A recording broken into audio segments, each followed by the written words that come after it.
भ्रष्टाचार, अत्याचार, चोरी, लढाया, फसवेगिरी, अनैतिकता वाढू लागल्याने समाज रसातळाला चालला होता.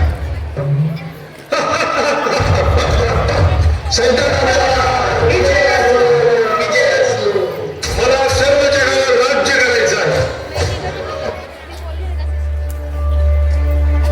आणि म्हणूनच जगाला पापबंधनातून मुक्त करण्यासाठी व समाजाला ऊर्जित अवस्था प्राप्त करून देण्यासाठी तसेच भयग्रस्त झालेल्या समाजाला आशेचा किरण दाखवण्यासाठी तारणकर्त्याची आवश्यकता होती.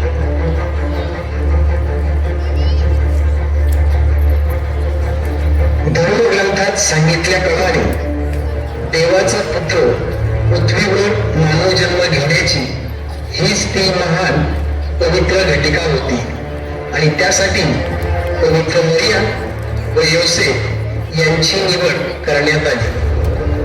लिलातील नाझरेत गावी मरिया नावाची कुमारी होती.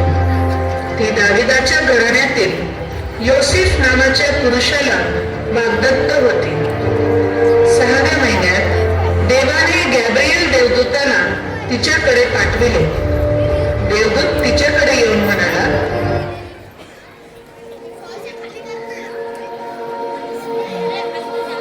कृपा पावलेल्या स्त्रीवर कल्याण असो, प्रभू तुझ्याबरोबर असो. भिवू नकोस, कारण देवाची कृपा तुझ्यावर झाली आहे. पहा, तू गर्भवती होशील व तुला पुत्र होईल. त्याचे नाव येशू ठेव. त्याला परस्परांचा पुत्र होते. याकोबाच्या घराण्यावर तो युगानुयुगे राज्य करेल. हे कसे होईल, कारण मला पुरुष ठाऊक नाही.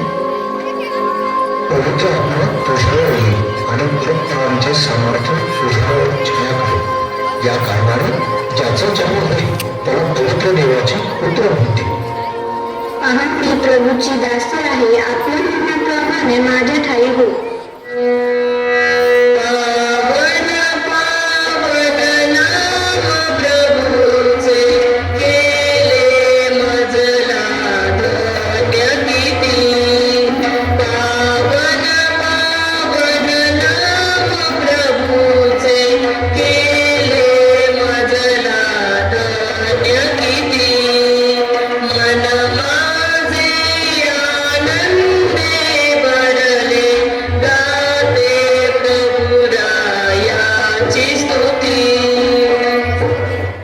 आपली मावस बहीण अलिशेबा हिला वृद्धाप काळात मूल होणार हे कळताच पवित्र मरिया अलिशेबेला भेटायस आनंदाने गेली व तिला आलिंगन दिले. त्याच वेळी अलिशेबेच्या उदरातील बालकाने उल्हासाने उडी मारली.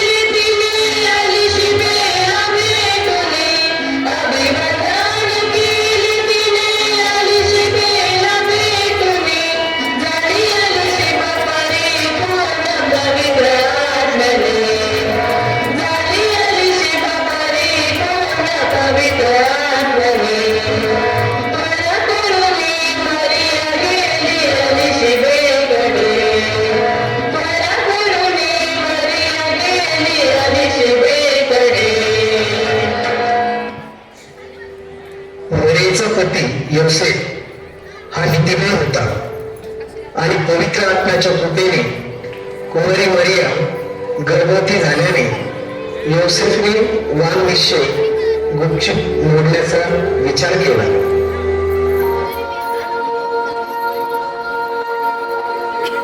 योसेफा, दाविदाच्या पुत्रा, तू मरियेला आपली पत्नी म्हणून स्वीकार कर.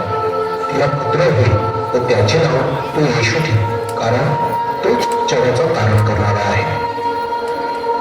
स्वप्नात प्रभूच्या दूताने आज्ञा दिल्याप्रमाणे योसेफाने मरियेला आपली पत्नी म्हणून स्वीकारले.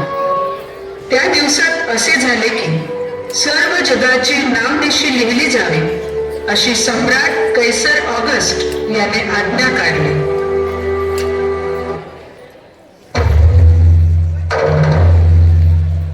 ऐका बोल ऐका, सर्व लोकांनी आपल्या गावी जाऊन नाव निशीसाठी नाव नोंदवून घ्यावे.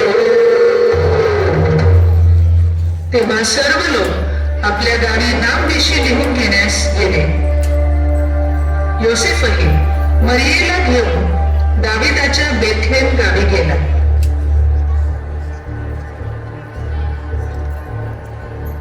तिथे असताना असे झाले की तिचे दिवस पूर्ण भरले आणि ते जागा शोधू लागले.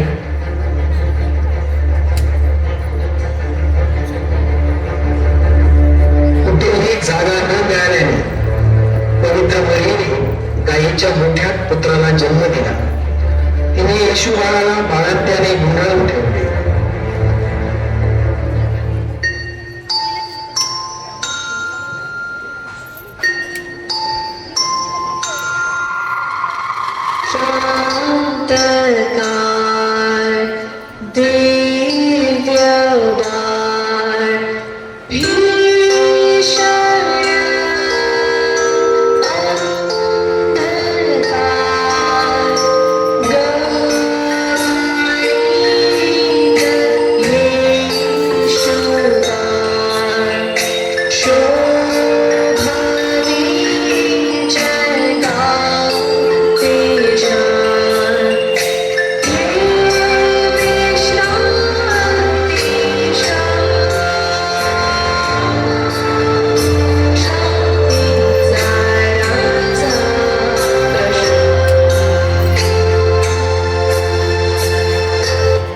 त्याच परिसरात मेंढपाळ रानात राहून रात्रीच्या वेळी आपले कळप राखत होते. तेव्हा प्रभूचे दूत त्यांच्या जवळ प्रकट झाले.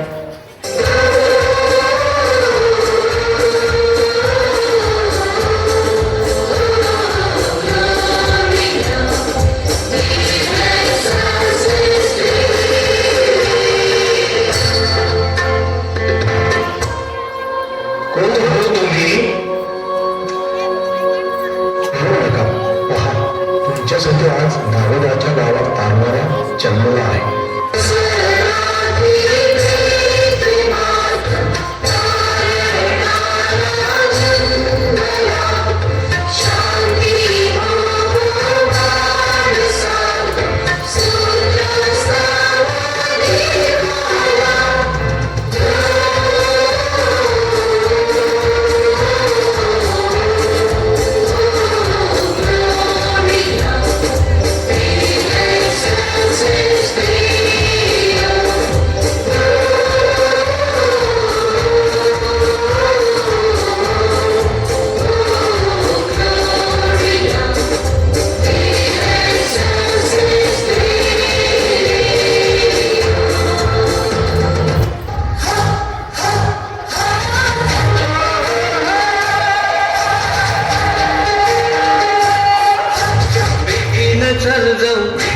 चल जाऊ येशूला पाहायला,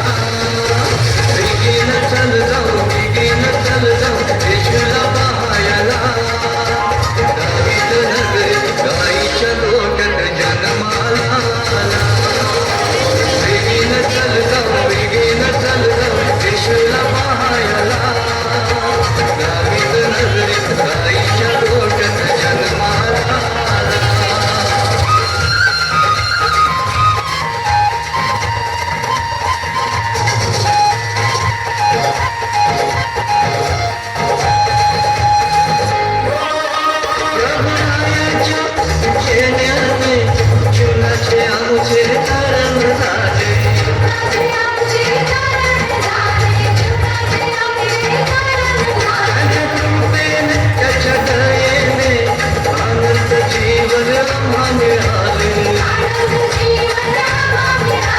नाचोनी गावनी धन्यवाद देईन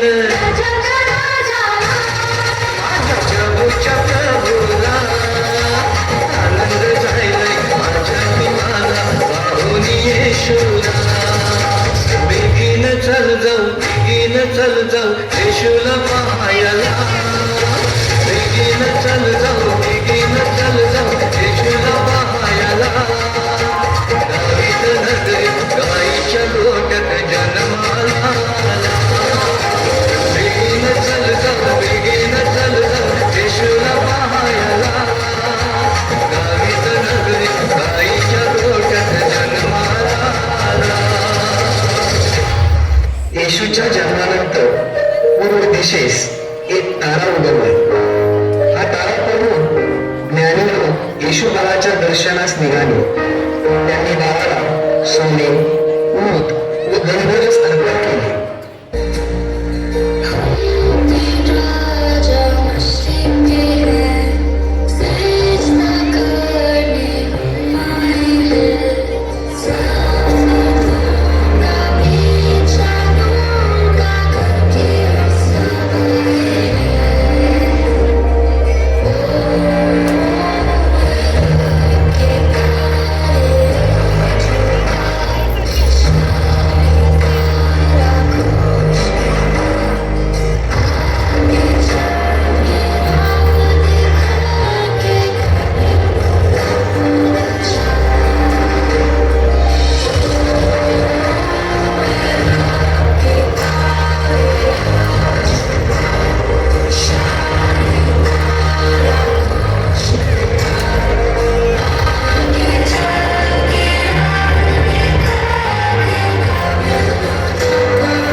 अतिशय आनंदाचा मानला जातो, कारण रोमन साम्राज्यातील जोर व छळ यामुळे संपला. सामाजिक शांतता प्रस्थापित झाली, तसेच नैतिक सुधारणा देखील झाल्या. बंधुभाव वाढला, गरिबांप्रती प्रेम वाढले, ईश्वरावरील श्रद्धेत वाढ झाली आणि महत्वाचे म्हणजे पापांची क्षमा, आत्म्याचे महत्व निर्माण झाले.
Thank you.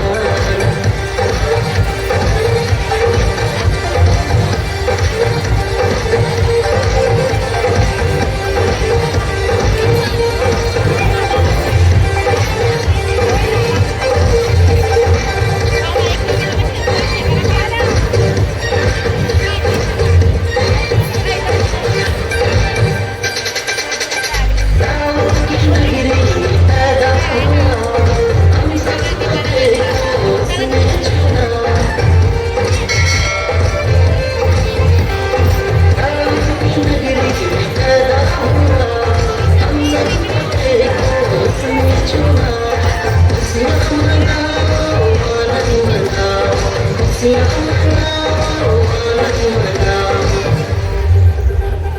चमका है देखो चरनी में चाँद चमका है देखो चरनी में चाँद यीशु प्रभु सबसे महान चमका है देखो चरनी में चाँद यीशु प्रभु सबसे महान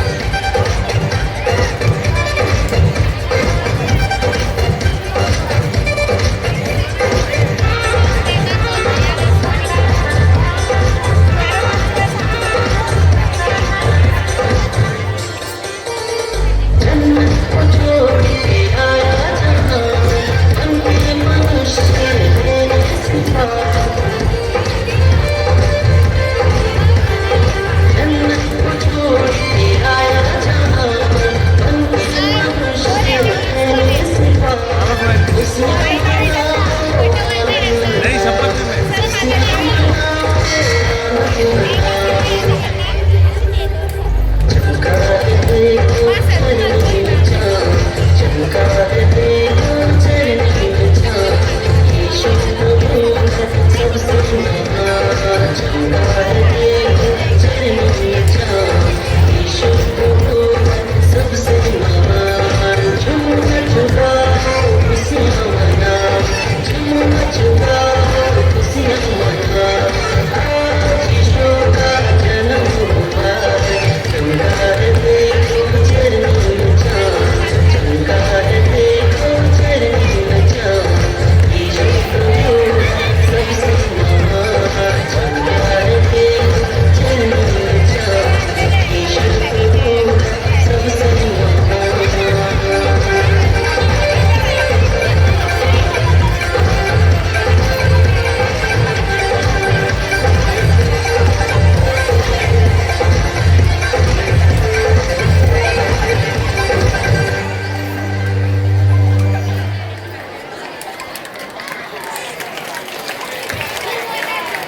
हेलो